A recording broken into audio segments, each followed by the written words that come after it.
Breakdown. We are live and cooking.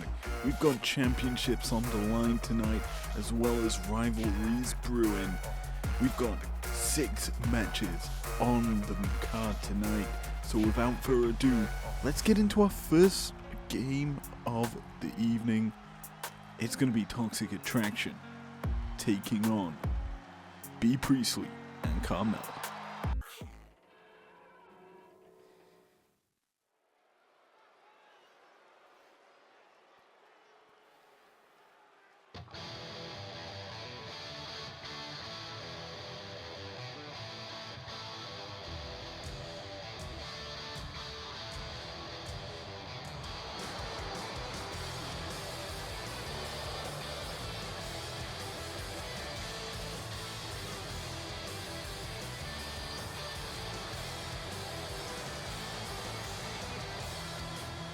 The following contest is a tag team match set for one fall.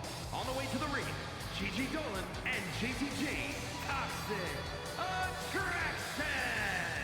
Toxic Attraction making their way out to the ring for our opening matchup tonight here on Breakdown.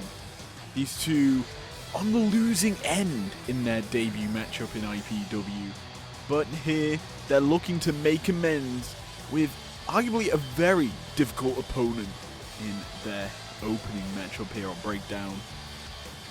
Hopefully, it's a big one, as these two thriving former NXT Tag Team Champions are looking realistically to challenge for the top spot in the division.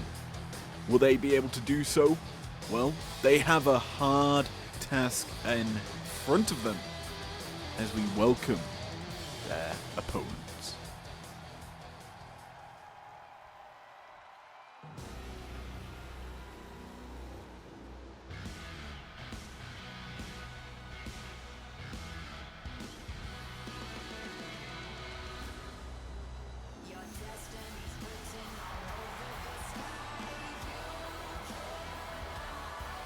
And their opponents, first, representing the Kabuki Warriors from Osaka, Japan, Asuka! Toxic Attraction ready. Asuka thinks that no one's ready for her, and she is here to make an impact.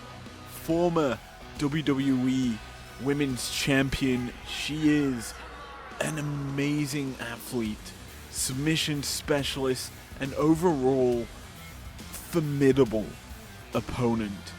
She is, without a doubt, one of the best stars in the business today, and coming into IPW, she's possibly in contention for the Women's Undisputed Championship if she's able to pick up a few wins here tonight and through this coming couple of weeks before Conquest.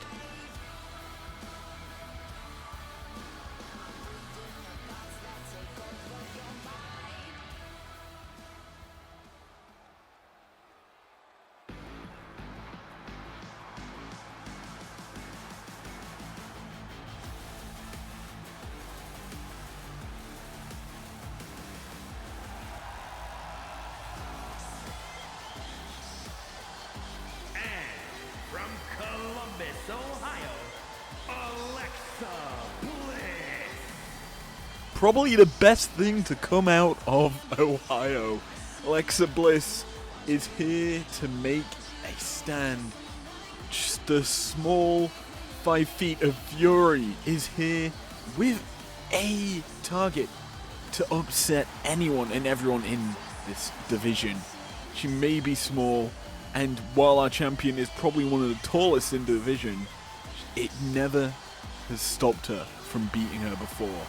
Can she do it again in a possible Conquest matchup? Let's see though if this team can actually make it past a well-oiled unit in Toxic Attraction. And we are underway here at Breakdown as these 4 women are looking to make a statement in this matchup. A rope break kicks us off here as Asuka's already working the limbs in this matchup. And yeah, this is obviously a massive debut show. We actually do have a championship matchup coming up later on tonight.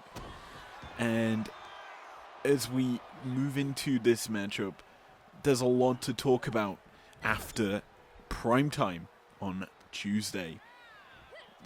Simply put, when we watched Toxic Attraction starting to form an alliance with Fatal Influence, obviously JC Jane, a member of both stables, and Fallon Henley, who is in action later on tonight, also teamed up with the full unit of Toxic Attraction. I'm intrigued to see how Jasmine Nix plays into this alliance. She's not been seen yet here in IPW, and with realistically, I'd say one of the most talented members of Fatal Influence and Toxic Attraction, that has obviously got a massive bright future ahead of her. Could she be the breakout star of 2025?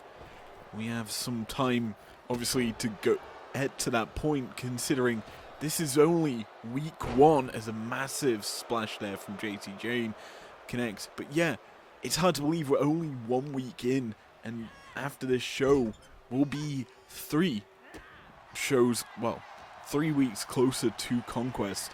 It's 6 shows in total, as all stars or all superstars want to be in their Conquest matches. And to be honest, I can't wait for the Conquest match. The rules haven't been announced just yet, but what is known is in week 2, 3, and 4, there will be qualifiers into the Conquest match. And yet, here we are, week 1. We're getting everything going, as already we're seeing an early pin here from Asuka, who has been kind of dominant in his matchups so far. A 2 count there on JC Jane.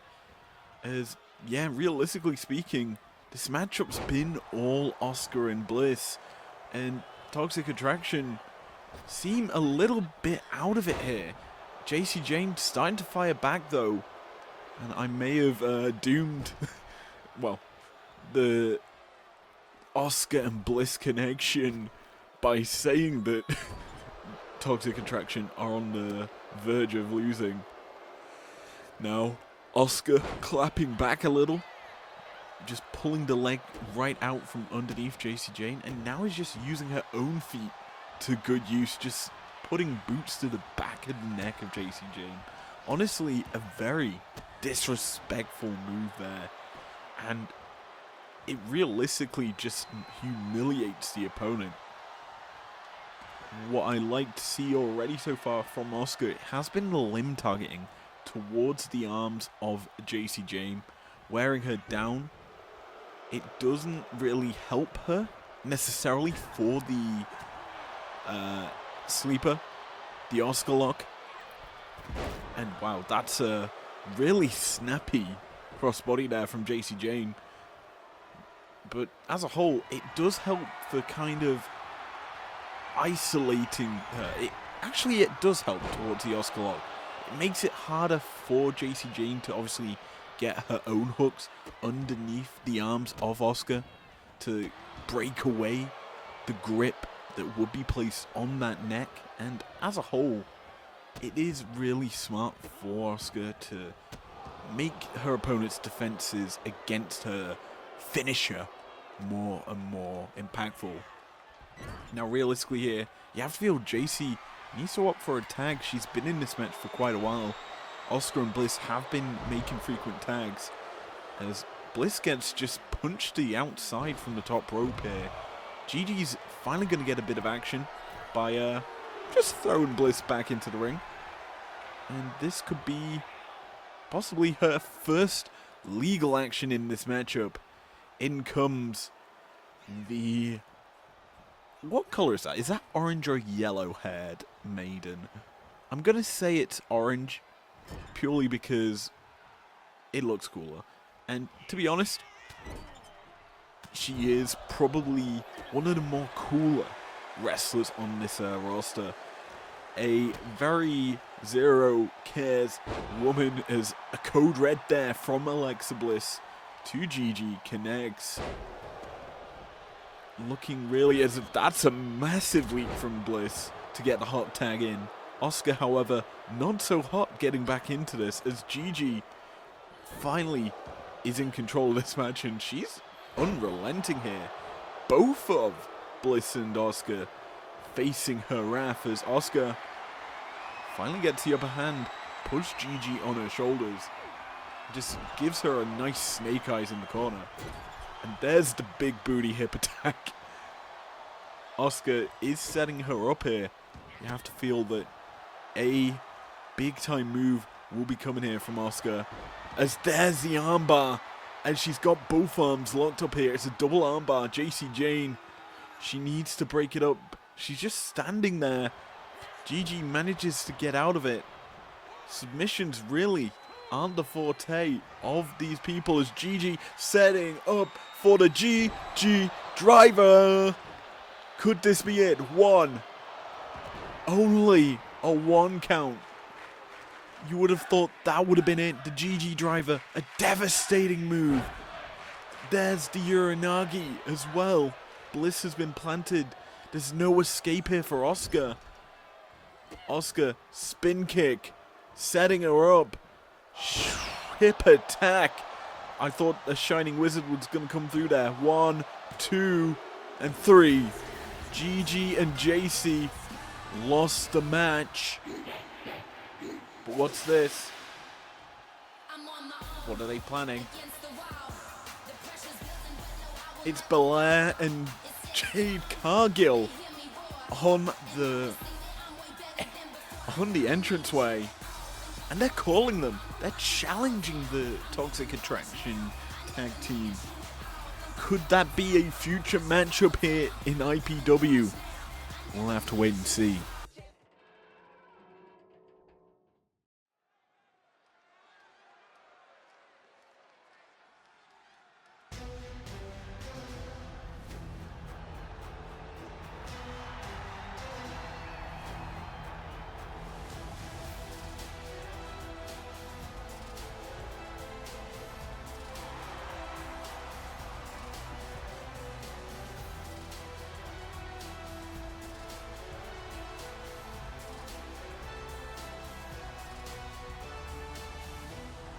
The following is scheduled for one fall.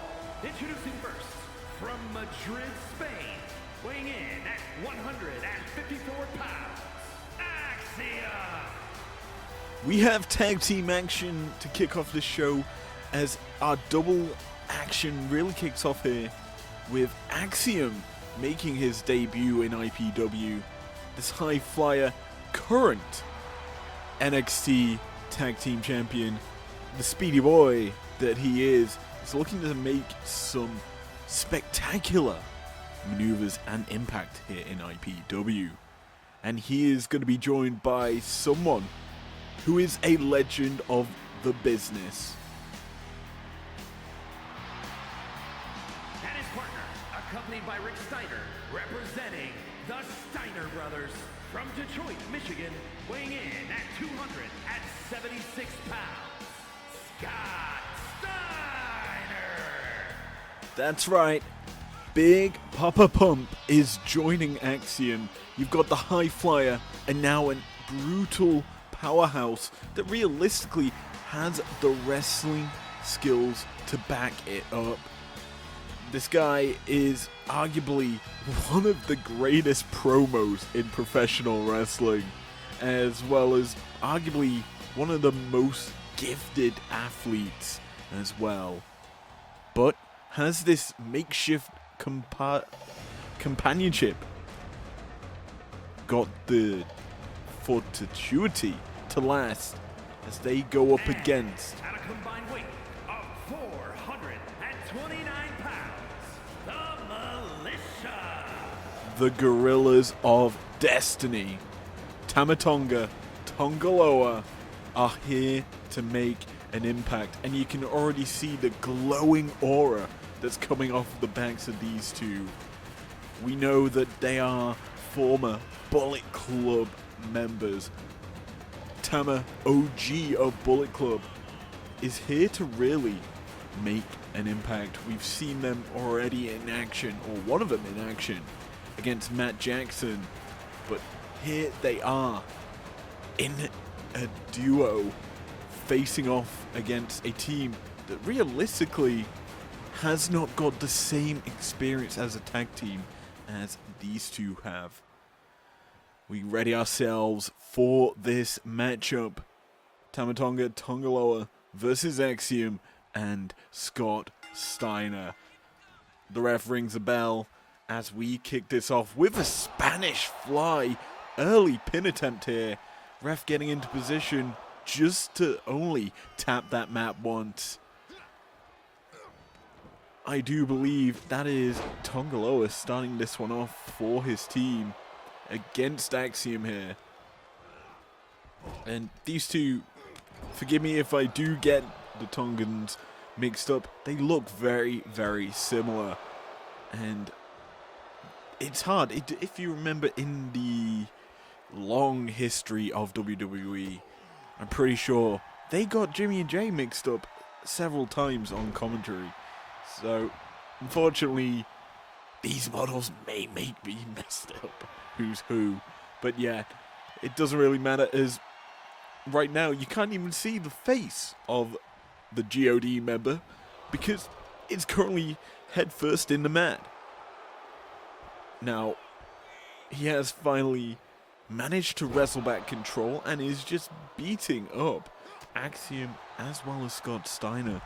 Even if you're not the legal person, you are in danger of being clocked here. GOD, a ruthless unit, and realistically speaking, a very, very experienced set of brothers.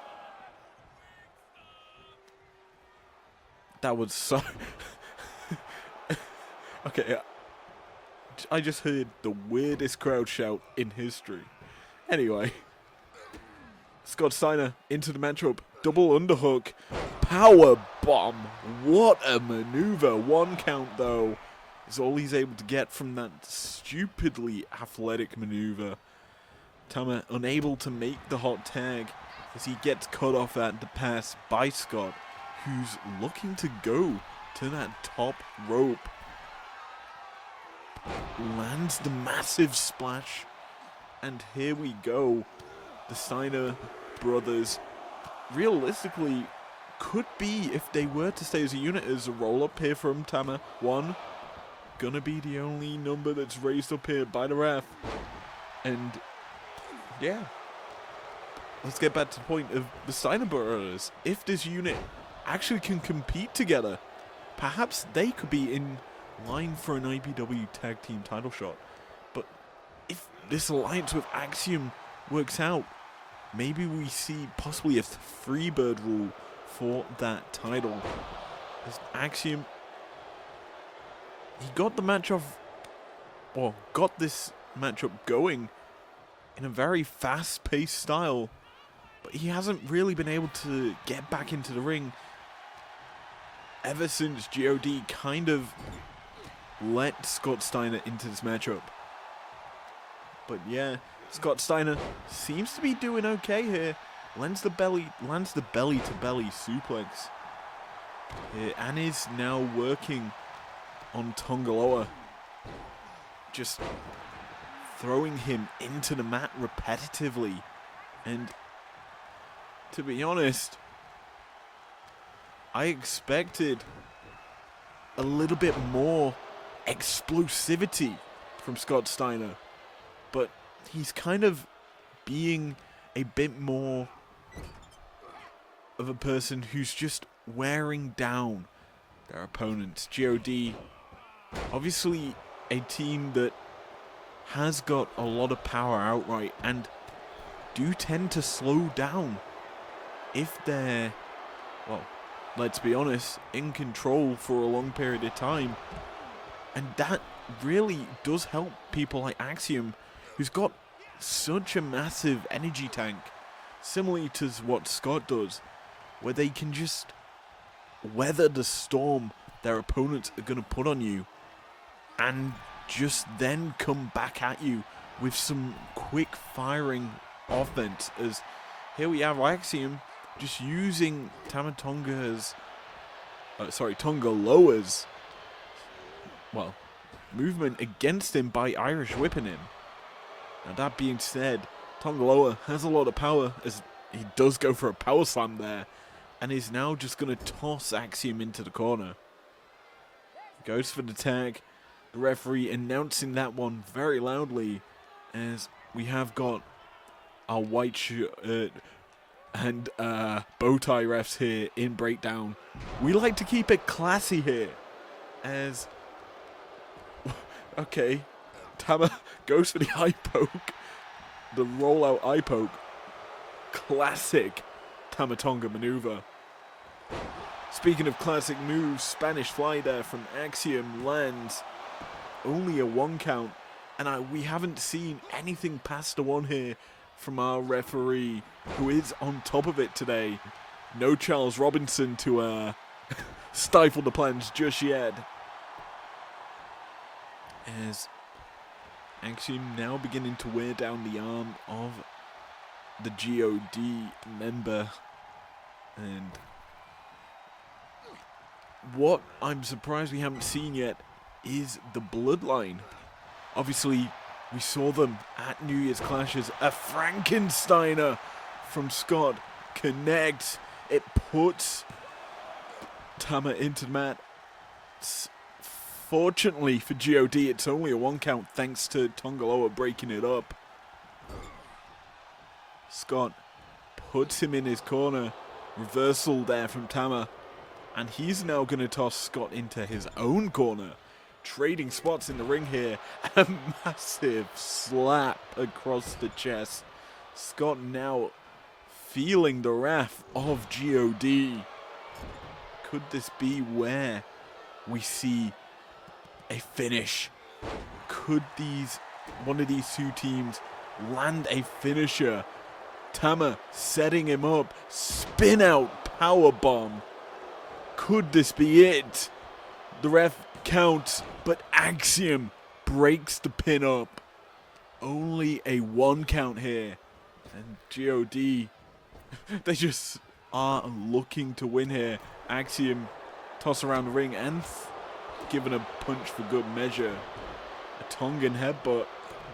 Make that 2. Is it a triple barrel of headbutts from Tama Tonga? Please don't let him hot tag. The distraction from Rick, allowing Scott to make the hot tag. Axiom's the legal competitor. Irish whip. What was that? That was so epic. It's just the spinneroonie in the sky. And here comes Tonga Loa. Axiom lets the hot tag happen. Inzaguri is dodged. Tonga Loa in control. Picks him up into the T-bone suplex. The pin attempt here. 1. Only the count achieved here. GOD unable to get past a 1 count in this matchup. The tag happens. Irish whip. Drop toe hold into the shoulder. The elbow attack. Tama Tonga gets reversed. And the big A kick from Axiom.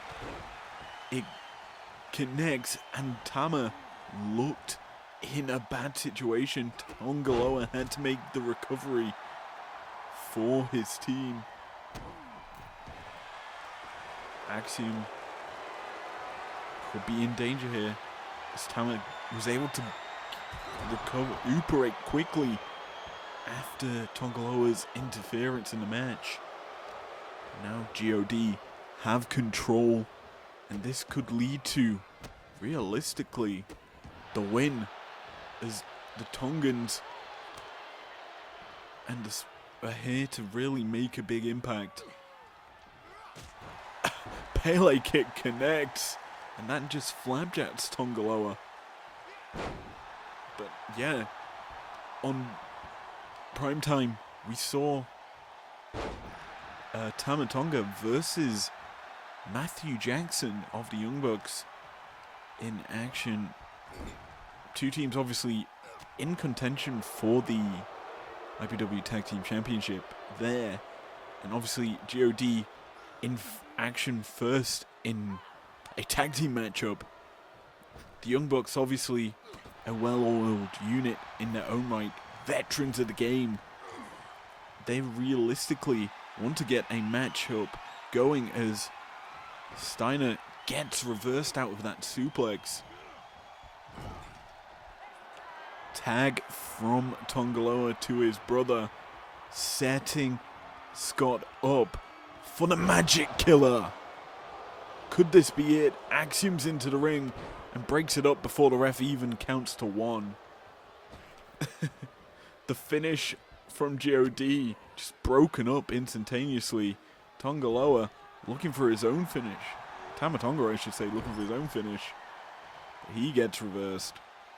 Scott now just tossing him across the ring. And yeah, as this matchup wears on, apart from the distraction Rick made to allow for the tag in to Axiom, he's really just been there supporting his brother. There's not really been that much influence from him, which is surprising considering how much of a heel he is in real life. Anyway,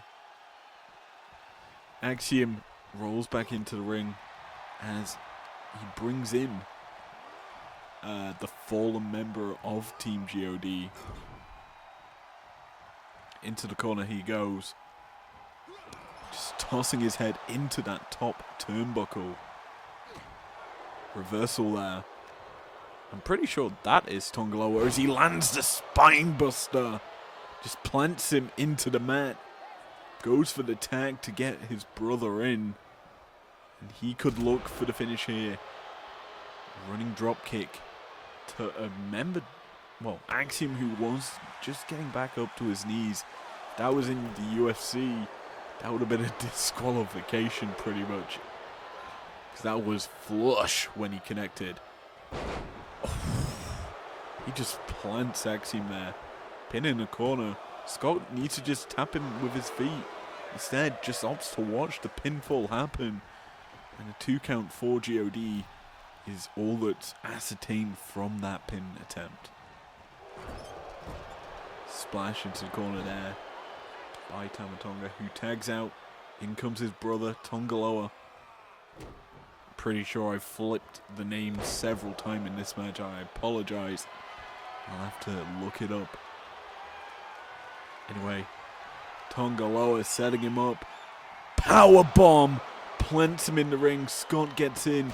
Breaks up the pinfall attempt. You have to feel that this matchup, if it weren't for the partners on the outside, would have been over. Tongaloa climbed to the second rope.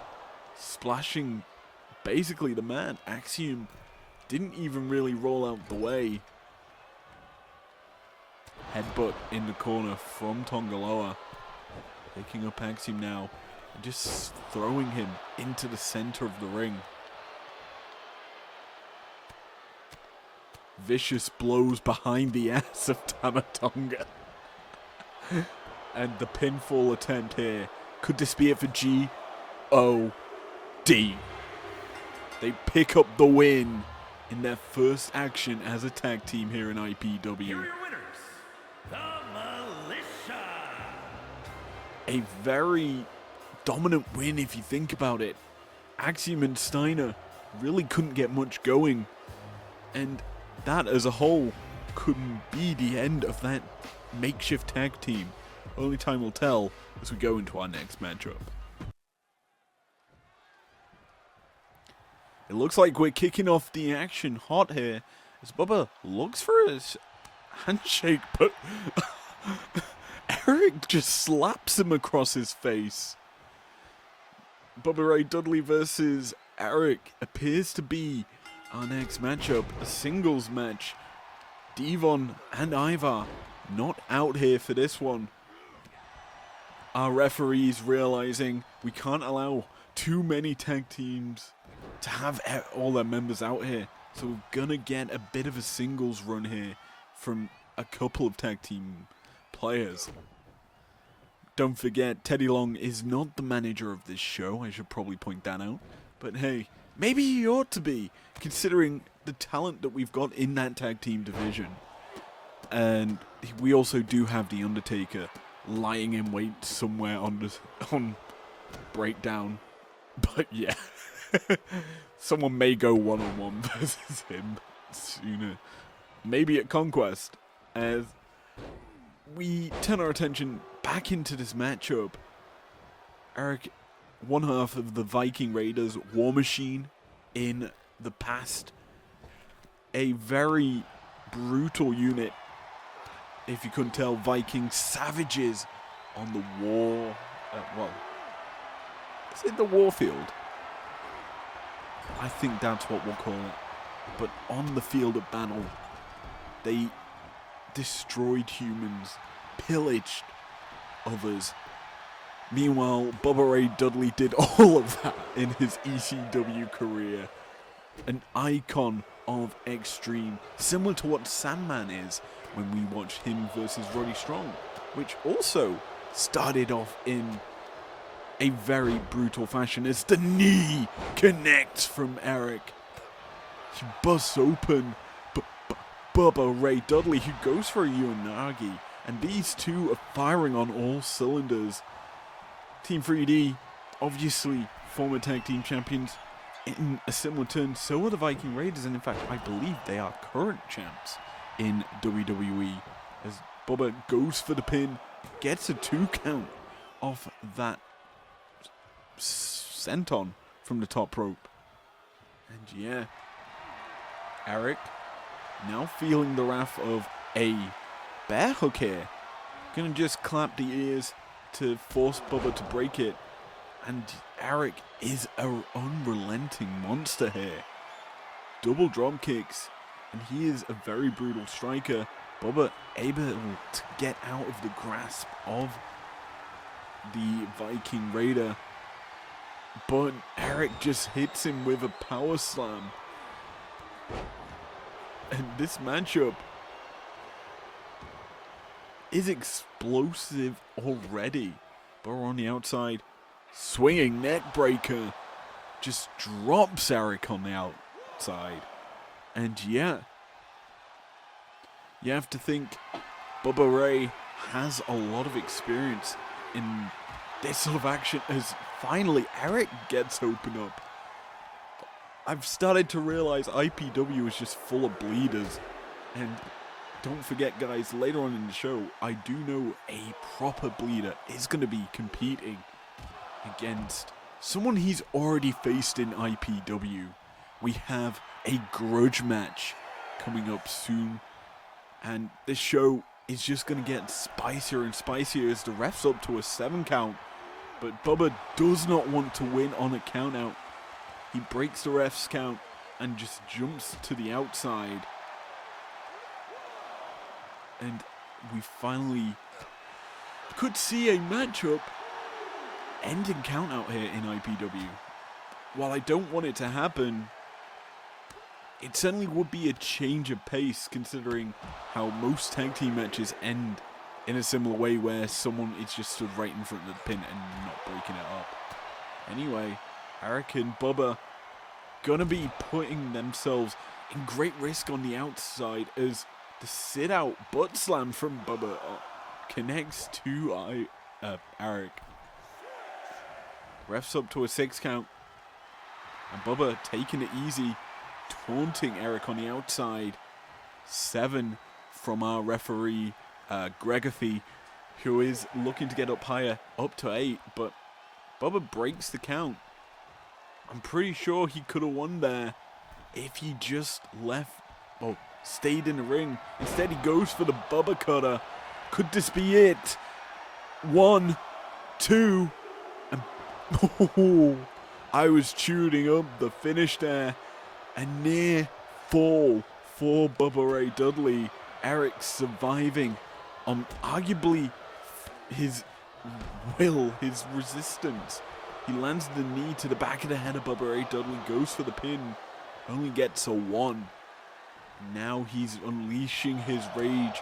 Could this possibly be where the War Raiders member ends Bubba Ray Dudley? Just kicks him in the back. A powerful strike. Is Bubba down for the count? We see the ref count in. Gregathy only manages a 2 count. And Eric realizes he was close to losing it. Almost counted out. And now he has Bubba right where he wants him. Double axe handle off the top rope. The killing blow. The shot that puts Bubba away. No. Instead, it's a near fall. And both men trade near falls in this matchup.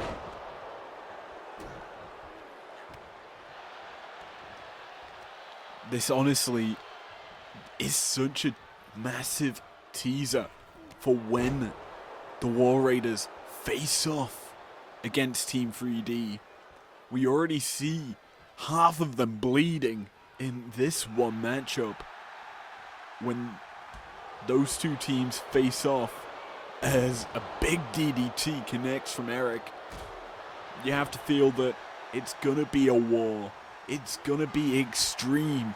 And realistically speaking, could this be the two teams facing off for the IPW Tag Team Championship at Conquest? Only time will tell as the Bubba Coconut connects. A pin attempt comes through. Gregathy in position. 1, 2, and another near fall. Eric stays alive, and Bubba, you have to think he's starting to get frustrated. He's thrown 2 of his best shots at him, and it's not enough. Because if you think the 3D is literally just an assisted Bubba Cutter, as Eric, the dropkick, barely grazes Bubba, but it's enough to stun him in the ropes. Oh, kicks him in his back, goes for the pin. Bubba not able to grab that rope, and it ends the match. Eric beats Bubba Ray Dudley, and the War Raiders Here is your winner, possibly much closer to tag team gold. Eric, a ruthless striker, puts away Bubba Ray Dudley here. And let's move in to our next matchup.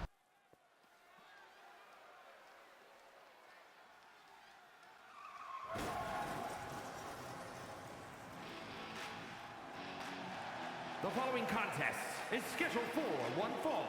Making his way to the ring from Cincinnati, Ohio, weighing in at 224 pounds, John Oxley. We spoke about during the last match an absolute grudge battle happening later in the show, and this is it. Jon Moxley, finalist of the Battle for the Belt tournament, is looking to get, well, he's looking to show why he was so dominant in making it to that final. And his opponent in the semi-finals gave him an all-out war. A unrelenting tables match that ended with Moxley on top. But will he be able to do it again here on Breakdown?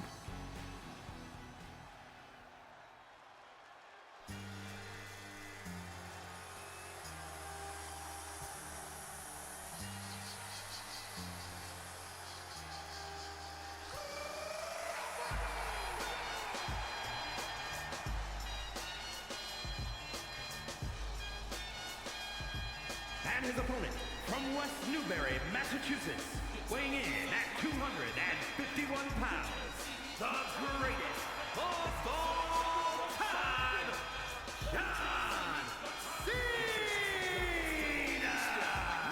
While he may have on Monday started his retirement tour as a full-time member of the WWE roster, he is a full-time member of IPWs to go alongside it.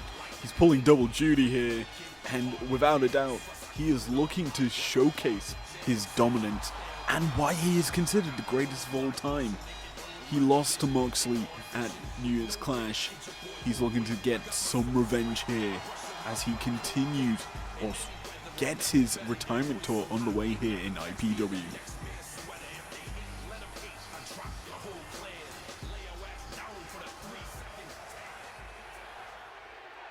Ref Gregory draws the action here for this one as he gets two of the best to ever do it in action in this ring. And Cena starting us off with a springboard cutter. And honestly, I expect blood in this matchup. It wouldn't be a Jon Moxley match if there wasn't any. Now, Cena, not someone who gigs on his own, really. You don't tend to see him bleeding in matchups, but here against Moxley, who's known to take it to the extreme, even in normal singles matches, this could be realistically where a blooded and bruised Cena could be seen, as he's being unrelenting with them powerbombs. He knows he needs to bring it to Moxley, considering the war they went to.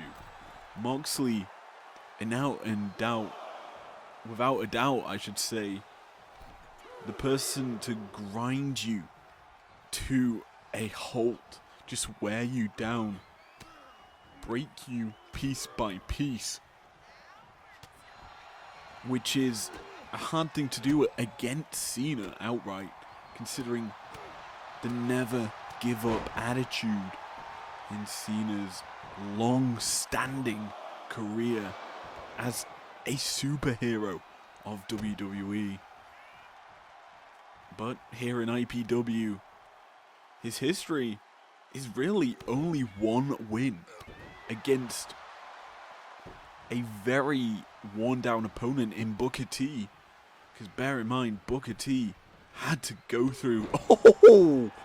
What a counter there by Cena against the wacky line.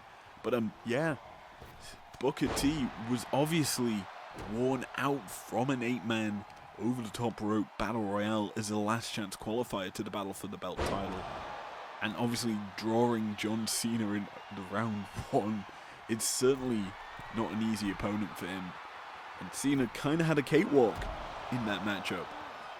Now, granted, Moxley did pick up the win against Cena in round 2, or the quarterfinals. Actually, that was the semifinals. But realistically speaking, Moxley had a war in his opening matchup against CM Punk, and those two tore each other apart limb by limb. Cena really didn't struggle too much against Booker, but yeah, they kind of met up against one another, with Cena having the advantage, and Moxley, though, just fighting back and just showing his heart and his fortitude to beat Cena. And while Cena, obviously a guy that has his own mass amount of heart, would give his life to this business, it is giving a full years of his life to this business instead of filming movies, the big shot that he is now in Hollywood. He is instead competing week in, week out here in IPW as a very competent member of the roster. But there is obviously one thing eating at him, is the loss to Moxley. He figured he could beat him. A Moxley who had a difficult matchup in New Year's Clash to get to face him. But he still came out on top, and he brought it to Cena through 2 paradigm shifts to pick up the win. Now, what we're seeing right now is the Moxley that beat Cena. We've already seen elbows to the back of the head and then the vicious foot stomps to the mouth of Cena just to wear him out. Moxley has been in kind of control throughout most of this matchup. But Cena has the ability to fight back. He's starting to do so now. Lands the double axe handle to the crown of Moxley there. And he just crowned him. Now, looks to be setting him up. You can't see me. Usually leads to the 5-knuckle shuffle. One of the 5 moves of doom down. All that's needed is the AA and that signature comeback from Cena, and that would spell doom for Moxley. Instead, Moxley, he gets Cena the bulldog choke near the rope. Cena just needs to reach out, is able to get his feet under the rope, but he doesn't care. He gets back to his feet, all while Moxley ascertained control of that hold. But Cena, he's now back in this matchup. To the top rope he goes. Moxley being ushered to his feet. Cena lands a crossbody, but Moxley rolls through and just fall away slams him. Could this be it? Gregthy gets to position. 2 count. Cena kicks out. And Moxley, frustrated. He should know by now it takes a lot more to put Cena away. He's done it before. But yeah, Cena almost landing the comeback of dreams. And now Moxley firing back. They're going blow for blow, shot for shot. Cena grapples with Moxley and takes him into the corner. Vicious punch to the head of Moxley. A strike that would typically bloody him. Electric chair drop from Cena. And this matchup, we know how it went before. No tables involved in this one, as Moxley setting Cena up for the stomp. He connects. He's gonna pull Cena towards the center of the ring. He knew how close the Bulldog was to the ropes. He pulls him to the center and gets a 2 count. Cena, realizing he's in danger, rolls out to the apron. Moxley, he's unrelenting and will not give you any time to breathe. He picks Cena up and drops him on the hardest part of the ring. His spine cracking on the apron. And yeah, this could be the downfall of Cena. But Cena fights back. And Moxley just fights back even more. Gregthy up to a 3 count. Make it a 4 count now. These 2 warriors giving it hot. It looked like Cena was looking to maybe set up the attitude adjustment. Able to get it. Moxley gets out the way. Cena, Irish whip. Moxley over the top rope. A punch. And then another punch into a drop kick. Cena maybe looking for a dive. Not gonna go for it. Instead, goes, actually he may do. He goes to the top rope. Ushering Moxley back up to his feet. Is he gonna crown him? He's just gonna... He just guillotines Moxley to the floor. And Moxley's busted open. I already said that this match would be bloody, but I wasn't expecting it to be blooded up like that. Cena looking for the attitude adjustment. Moxley just punches him, not allowing him time to set that move up. And Moxley, bulldog choke. Cena's in ropes. But that doesn't matter. Moxley put him in the hold. Granted, it was only for a couple of seconds. Is it enough time to go for the pin or the win? Instead, he goes for the bulldog choke again.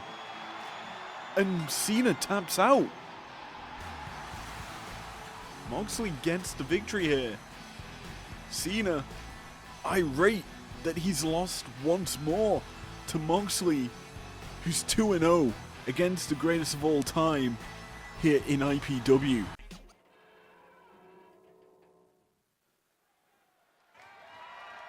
The following contest is scheduled for one fall and is for the undisputed World Heavyweight Championship.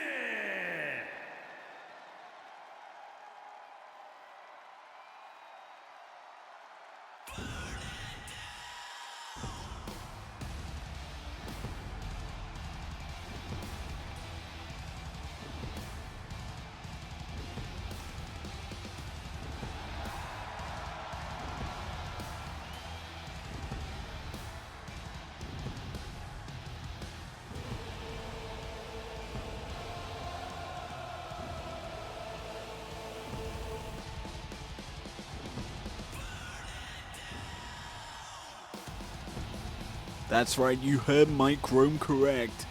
This is an IPW Undisputed World Heavyweight Championship match, and the challenger is Seth frickin' Rollins. We already saw an absolute classic between Cena and Rollins' close friend in Moxley. Could this be a matchup where two members of the Shield pick up a win here in IPW night number 1 in Breakdown? Rollins does have his work cut out for him though, as he goes against the American Dragon in this one.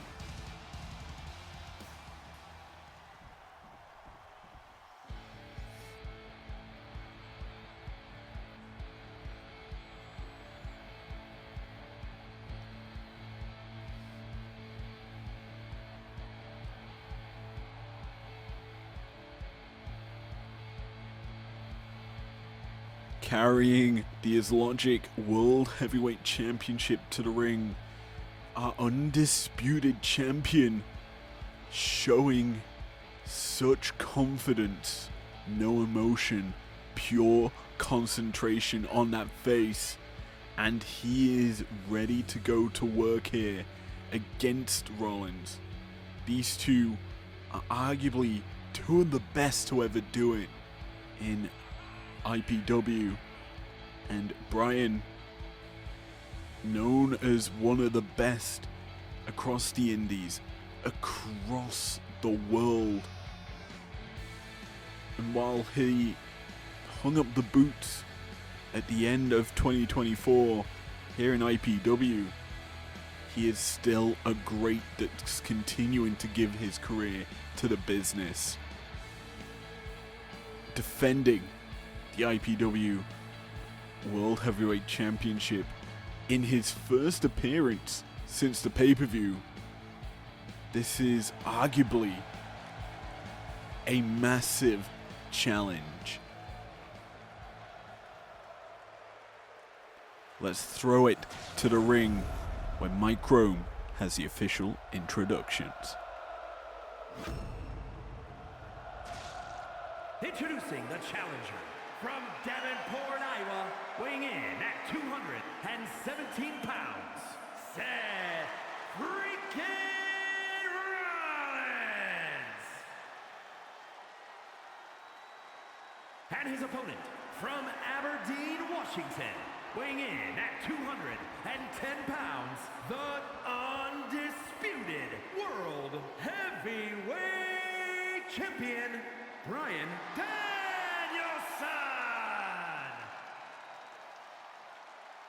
You can see the emotion on Brian's face He knows that this is a big debut matchup on Breakdown. Referee Gale receives the belt, drawn this matchup after Gregathy had a massive belter before this. Gale lifts up the title, and that makes this match official. A singles match between Rollins and Danielson. We are underway, and we're off swinging. Rollins lands a massive knee to the face of Danielson. Double underhook, reversal into an arm drag. These two obviously faced off before. A long storied history between these two. Two former ROH World Champions. Tyler Black, as he was known back then, Rollins, the king of NXT, the first king of NXT, then became Mr. Monday Night Raw, or Monday Night Rollins, and now will he turn Breakdown into his new home? His tights match the colors of the event, and as a whole, he could be a massive face for this division and this company. Obviously not included in the IPW battle for the belts. Maybe diving to the outside where there's no one is a good reason why. Gale up to a 3 count. And she is going to be unrelenting with that count. She realizes, obviously, she wants to usher people back into the ring where this match deserves to be contested. We want it to finish in the ring. We don't want a count out. We want these two massive names of the business to put it all on the line and continue until the other is proven to be the inferior one of this matchup. Bryan getting going early, landing the dropkick in the corner. Rollins fighting off by getting back to his feet. But Bryan suplexes him back to the mat. And this is the wrestling style of the American Dragon. Wearing you down. And he's starting to work on the head of Rollins. You have to remember the Psycho knee, the label lock, all target the head of the opponent. And oh, that crucifix bomb just does wonders as you're unprotected from hitting face into that mat. Danielson lands the knee across the face of Rollins. Gale a little slow to get into position for that pin. Only ends up with a 1 count. But Danielson, he knows he's got to do a lot more to beat Rollins, who's spinning and setting him up for an elbow to the back of the head. Snap Dragon from the American Dragon. But Rollins, he's fighting back, sling blades Bryan to the mat. And he's waiting, running, and landing a spear of sorts to Bryan. A big knee connects as well. But Bryan, he is the champ for a reason. Almost immediately kicks out from Rollins' offense. Hip toss. And Rollins kind of been out of this matchup. Bryan has been in firm control throughout the majority of it. Maybe this is a turning point Rollins needs. He's going for it. Double underhooks. Gets reversed. Possibly going for that pedigree. Bryan aware of that maneuver. You hark back to the Yes Movement days. And Triple H, the Authority, of WWE, losing to Bryan at WrestleMania in that triple threat match, he was aware of that pedigree. And in the end, he gets out of Rollins' attempt of the maneuver. Rollins fights off Bryan here and gets back to his own feet. A stable base for the Architect. And realistically speaking, that is something he needs here, because Bryan will be continuing to work away and wear you down. The stomp though from Rollins connects. Could this be it? Do we have a new champion? Gale gets into position. 1, 2, no! Bryan kicks out in the nick of time. So close to the victory here for Seth frickin' Rollins. And he is gonna take out his frustrations of not being able to get the job done just yet. He takes Bryan to the outside and is starting to pick away at the American Dragon. To the top he goes.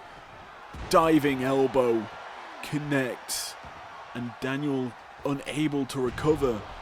Instead he avoids the moonsault and goes for a cheeky pin. Capitalizing on Rollins' mistake. Only nets him a 1 count. But it does put Rollins back down to the mat. And Danielson is the king of the mat. He will pick apart your body limbs on that sacred surface. And here we go. Kicking away at Rollins and just taking everything that Rollins has in his locker. Bryan lands the shot, and it looks like these two are going to go blow for blow. Slaps from Rollins. Danielson lands a knife edge chop of his own. Punch to the face from Rollins. Slap as well. Knife edge chop from Danielson. Danielson gets caught, and Rollins is beckoning on shots. These two warriors giving it their all here in the ring. Slap, and the fights come out. All the shots in the world, and they come out even. But Rollins capitalizes on the even. Pedigree plants Bryan in the center of the ring. Both men are down, and they've given it their all. Gale watching on here. She's got the best seat in this house as both men quickly make it to their feet. Rollins up first and lands the vicious strike to Bryan's cranium. Danielson crawls to the corner. And Rollins looking for that maneuver, and he does manage to land it again. Last time we saw it, he went for an immediate cover. This time, he gets caught, and Danielson gets the back of Rollins. He tosses him into the corner, and that classic spinning elbow from the Dragon connects. He goes for the pin, a 2 count off of that one. And Rollins could fall prey to the American Dragon. Instead, he's coming back into this matchup. Sling bait connects. Goes for the pin. Is Danielson out? 1, 2. No. We still continue in this championship match, but maybe not for much longer.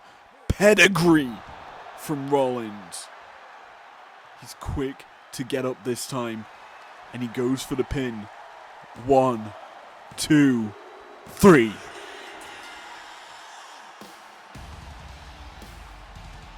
We have a new champion.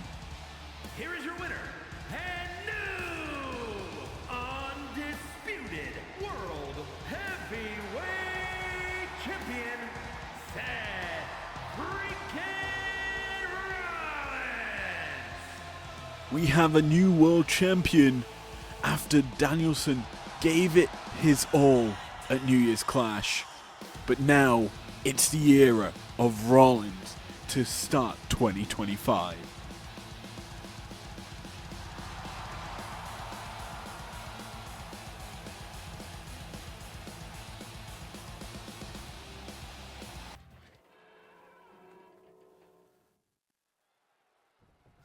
Well, after that surprising victory by Rollins, we get into our main event where Tiffany Stratton and Fallon Henley look to be squabbling over who starts this matchup. We have a tag team match in the main event as Carmella and Bea Priestley take on the team of Fallon Henley and Tiffany Stratton, the prodigy of IPW here, against the future of the business, Tiffany Stratton. I can kind of say congratulations to winning the WWE Women's World Heavyweight Championship. I think that's the title she won. She might have won the Women's Championship.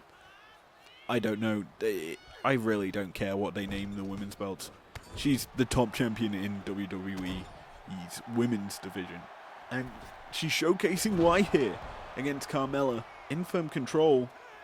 But she tags in Henley. She wants to give the prodigy a chance to shine, who's going for this bulldog early into this matchup. The Springboard Bulldog, a very, very flashy maneuver from Fallon, who in her first matchup on our weekly shows on Primetime was in losing action with Toxic Attraction. Oof, she almost had her neck cut off there.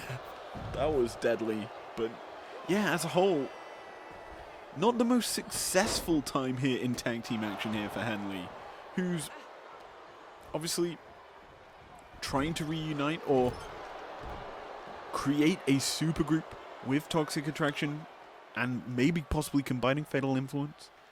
We've already talked about that earlier in the show with Toxic Attraction losing in their proper matchup, first matchup as a team. Because we really didn't actually see Gigi and JC much in that 4-woman tag team matchup. But here on Primetime, well, on Breakdown, we got to see a little bit more from that duo. Anyway, here, Henley, the prodigy, looking to get her first win in IPW. And I believe she is the person with the most matches here on this, well, in this company. Perhaps she's looking to be the woman who's the workhorse of the division. Clearly, if you're a prodigy, you want to prove that you're the best and why you've earned that moniker. So perhaps it's coming from her being this absolute workhorse. But this matchup, she's kind of been still on the outside. New gear here. Her gear she wore at New Year's Clash. And the gear she wore, honestly, at Primetime. I was expecting her to be in, to be honest, today. It's her more modernized gear. The gear she won her NXT North American Championship in. But, hey, it is what it is. And right now, she's fine. She's content with how this is going. Tiffany, in firm control, puts Carmella in the tree of Joey Lawrence, and yeah, puts her educated feet to good use. Carmella trying to crawl back to her corner, but instead, this is a really unique hold here from Tiffany. Just booty to the back of the head and pulling at the ligaments of Carmella, and Fallon and Tiffany teaming up there to land some vicious strikes. Alabama Slam by Stratton. And she's just working her way through the limbs of Carmella. Now obviously, Mella, we haven't really discussed much here. Mella hasn't really been money in this matchup just yet. Perhaps she could turn it around. Her super kick attempt to knee gets evaded by Stratton, who tags in Henley, and both members tag out, and that is a nice European uppercut from Henry. Connecting. B now in control. Lands a suplex. But Fallon plays possum. Gets the pin attempt. Only gets 1 count off that one. But she gets to ascertain control here. As I spoke too soon as B gets in control. Going toe to toe here, these two. And really just reversing each other's maneuvers. B though getting the better hand. As she just spears Fallon to the outside.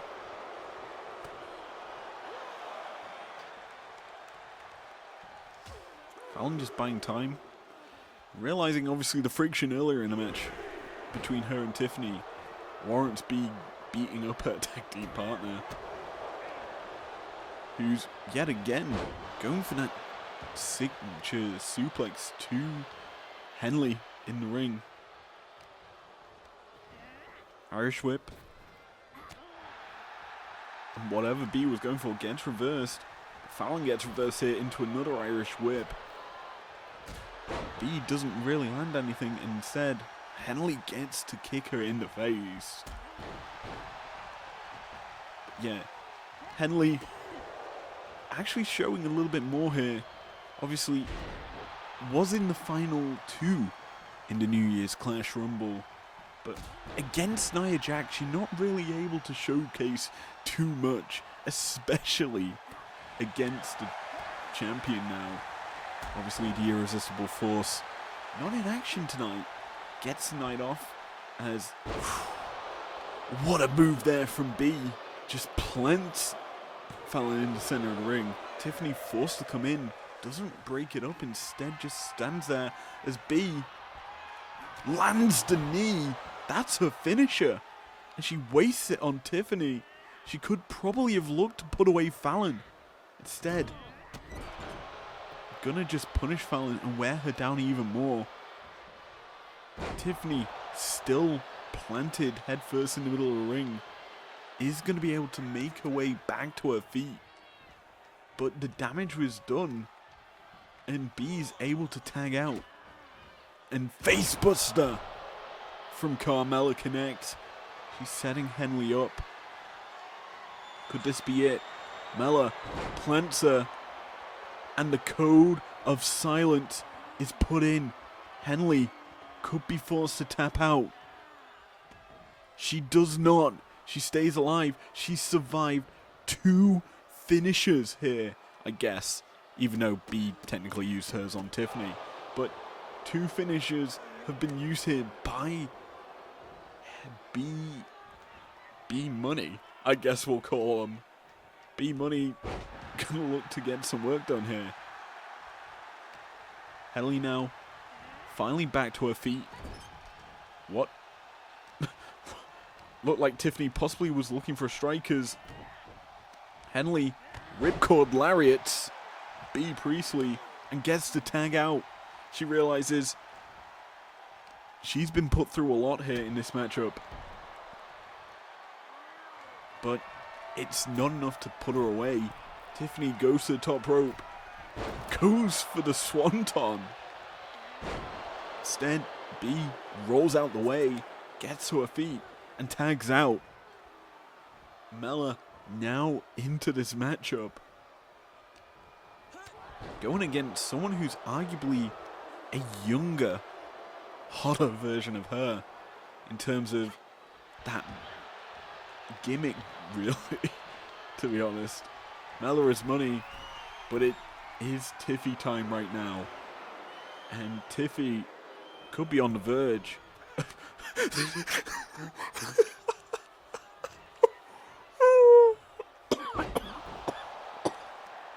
I'm choking because Mella just played us all. We thought she was going to go diving. Instead, she was too pretty to make a splash. And that's put B in a difficult situation because Tiffany is in control right now. She's going to look for a tag out. The Prodigy entering the ring.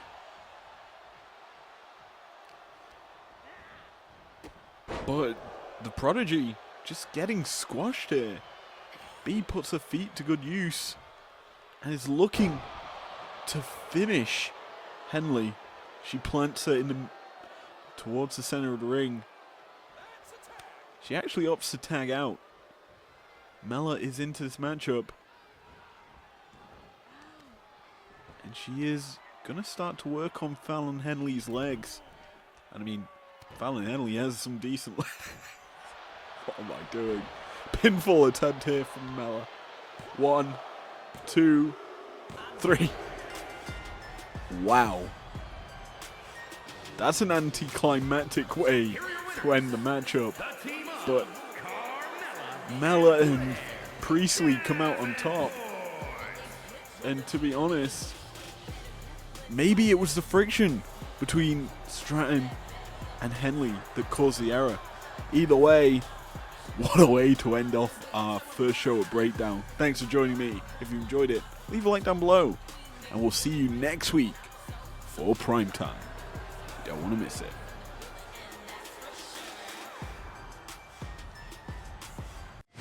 Never break, always fight, never quit, do it right, play the game, win it life, have no shame, there's no time, feel the pain, live the grind, I could change, in my mind, pick a lane, commit and climb, the only way to win it life, I never miss that stack, taking